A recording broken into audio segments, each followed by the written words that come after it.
సజ్జల భార్గవ్ రెడ్డి మా ప్రైవేటు జీవితాల్లోకి వచ్చి అశ్లీలమైనటువంటి పోస్టులు పెడుతున్నారు మా గురించి అంటూ ప్రతిపక్ష పార్టీల్లో ఉన్నటువంటి కొంతమంది మహిళలు సజ్జల భార్గవ్ రెడ్డిని అరెస్ట్ చేయాల్సిందిగా ఇప్పుడు కోరుతున్నటువంటి కొన్ని వీడియోలు సోషల్ మీడియా మాధ్యమాల్లో చక్కర్లు కొడుతున్నటువంటి నేపథ్యంలో ఈ అంశం ఇప్పుడు సర్వత్రా చర్చనీయాంశంగా మారింది. ఈ నేపథ్యంలో ఈ అంశం మీద చర్చించేందుకు ప్రస్తుతం మనతో పాటు ఉన్నారు ప్రముఖ రాజకీయ విశ్లేషకులు, ప్రముఖ సీనియర్ జర్నలిస్ట్ సిఎస్ రావు గారు. సార్తో మాట్లాడదాం. Sir, hi sir. హలో. ఈ అంశం మీద మీ విశ్లేషణ ఏంటి సార్? సో ఒకటి ఏంటంటే లేడీస్ బాగా పోస్టులు పెట్టడం, తర్వాత వాళ్ళని అశ్లీలంగా క్రియేట్ చేయటం. ఈ మధ్యలో ఉండవల్లి అనుషాన ఎవరో తెలుగుదేశం పార్టీకి సంబంధించినటువంటి ఒక మహిళ ఉన్నారు, ఆవిడకి సంబంధించినటువంటి వీడియో బయటకు వచ్చి ఏ విధంగా దాన్ని ట్రోల్ చేశారో మనం చూసాం. అలాంటి చేయటం అనేది ఎవరు హర్షించరు.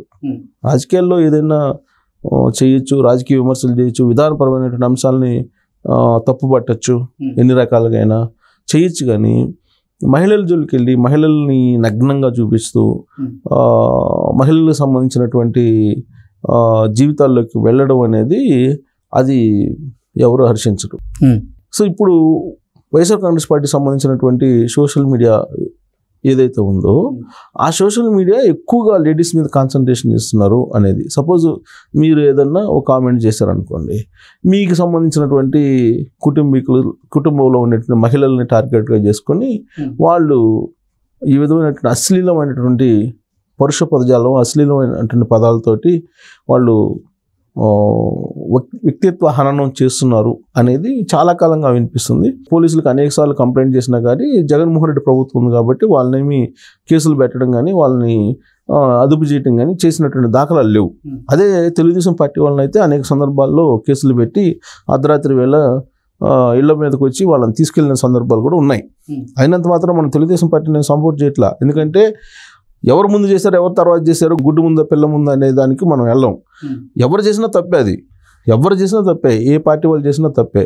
మీరు కావాలంటే సమాజానికి పనికొచ్చేటట్టు విధానపరమైన అంశాల మీద పోటీ పడండి.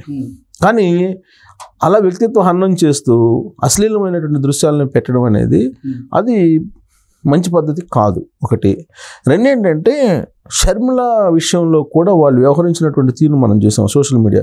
ఈవెన్ షర్మిలని చెప్తుంది, ఆవిడ వ్యక్తిగత జీవితంలోకి వెళ్ళి ఆవిడకి ఏదో కొన్ని సంబంధాలు అంటగట్టి ఆవిడ్ని లాస్ట్కి నువ్వు రాజశేఖర రెడ్డికి పుట్టలేదు అనే యాంగిల్లో వాళ్ళు క్రియేట్ చేసి పోస్టులు పెట్టారు. అంటే ఆ స్థాయికి దిగజారిపోవటం అనేది అది అసలు మంచి పరిణామం కాదు. ఒకటి. ముఖ్యమంత్రి హోదాలో ఉన్నటువంటి జగన్మోహన్ రెడ్డి ఆమె కట్టుకున్నటువంటి పసుపు చీరని ప్రస్తావించారని అంటే మరి కింది స్థాయిలో ఉండేటువంటి వాళ్ళకి ఎలాంటి సంకేతం ఇస్తున్నట్టు, ఆయన ప్రోత్సహిస్తున్నట్టే కదా. ప్లస్ ఆయన ప్రచారంలో మొత్తం పవన్ కళ్యాణ్కి సంబంధించిన 3 పెళ్ళిళ్ళ గురించి మాట్లాడతాడు.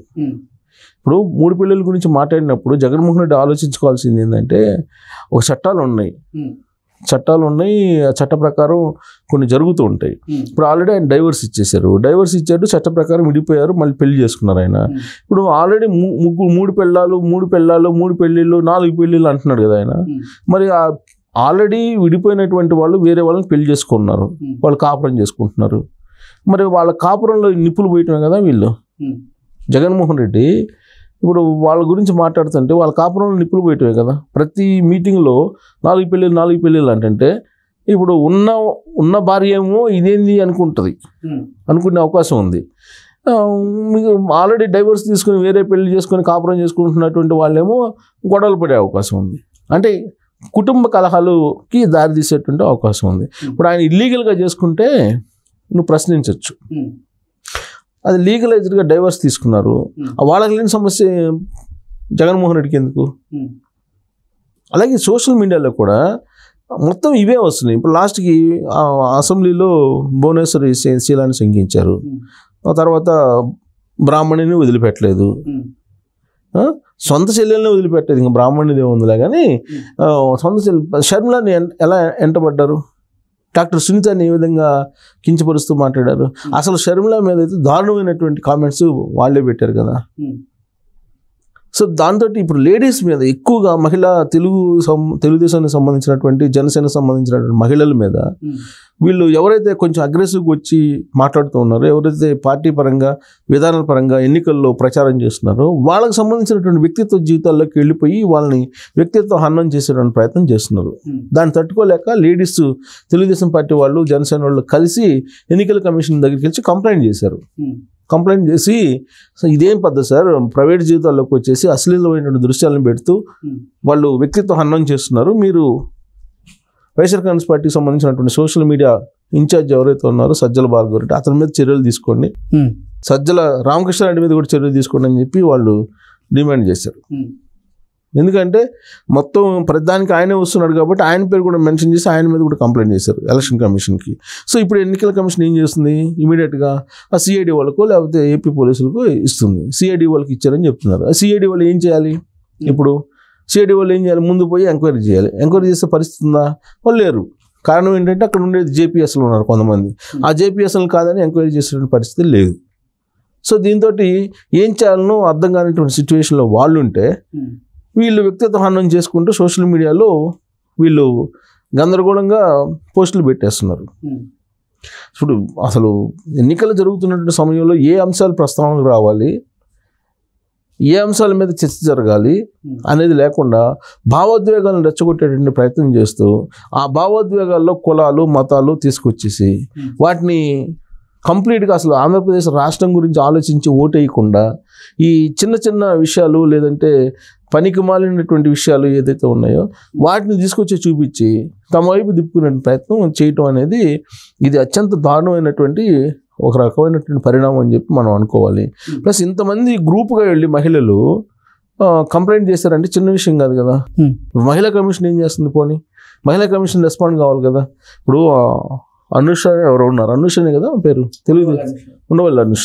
సో ఆ ఉండవల్లి అనుషకు సంబంధించినటువంటి ఫోటో అంత అశ్లీల వీడియో పెట్టినప్పుడు ఆంధ్రప్రదేశ్లో ఉండేటువంటి మహిళా కమిషన్ రెస్పాండ్ కావాలి కదా.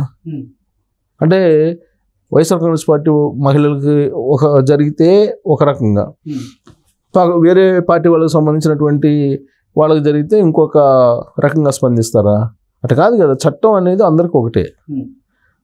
అది పార్టీలు ఏ పార్టీ అయినా కానీ చట్టం అనేది అందరికీ ఒకటే. అసలు 2019లో జరిగిన ఎన్నికల్లో కూడా 40% తెలుగుదేశం పార్టీకి వచ్చినాయి, జనసేనకి 7% 6% వచ్చింది. 40 + 6 46, ఇండిపెండెంట్లు ఇతరులు కనుక 1% 2% వచ్చినాయి, కాంగ్రెస్కి 1% వచ్చింది. మొత్తం కలిపితే 48% వచ్చినాయి.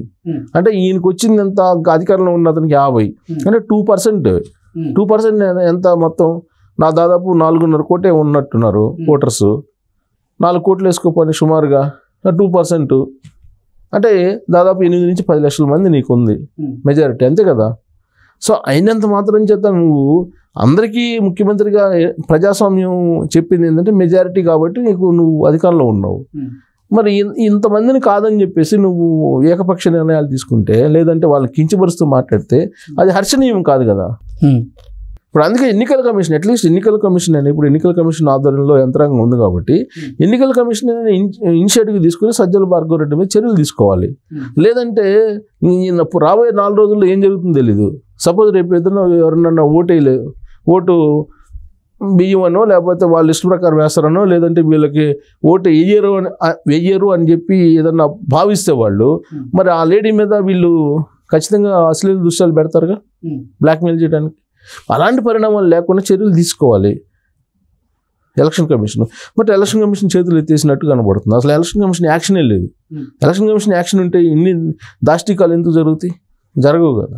సో కాబట్టి ఎన్నికల కమిషన్ యాక్షన్ తీసుకుంటే కనుక ఇమీడియట్గా సజ్జల భార్గవ రెడ్డిని అరెస్ట్ చేసేటువంటి అవకాశం ఉంది. లేదంటే ఇంకా ఆయన రాబోయే రోజుల్లో కూడా అదే చేస్తాడు. Okay sir, thank you sir. Thank you.